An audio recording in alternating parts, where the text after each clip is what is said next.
an assistant in Kenya, and I made this huge pot of stew up. She suggested I make some ugali. Ugali is something that's very popular with meals from where she's at, and they don't use hills during their meals. They'll make ugali, and they will use that as their spoon to eat their food with. I got the white, which is what is traditionally used, so I have my white cornmeal flour here, and I have 2 cups of water boiling so that I can use that.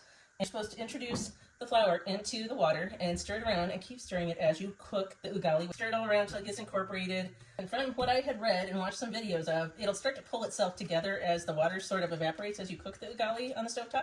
So I'm just going through and kind of mashing any lumps that might have collected when the water was absorbed right away. So you need to keep the ugali in motion so that it doesn't get stuck and burn. This is kind of the midway point. It's starting to thicken up a little bit more, wanting to hold itself together. So now what I'm going to do is I'm going to transfer the ugali from this pan into something glass so that it can set up in there and cool off a little bit prior to eating. It's pretty normal for a crust to form on the bottom of the pan. So I'm going to transfer this good glob, press it all down to create its little shape and form. See what I mean? I'm just going to pat it into place and let it cool off. I will go through and cut it into portions, and then it'll be ready to eat. Followed her instructions when we were talking about stew. She said no carrots, no potatoes, zucchini, green peppers, tomatoes, different seasonings, onion, garlic, a little bit of rosemary, a little bit of thyme is what I tossed in there also. Some zucchini and some broth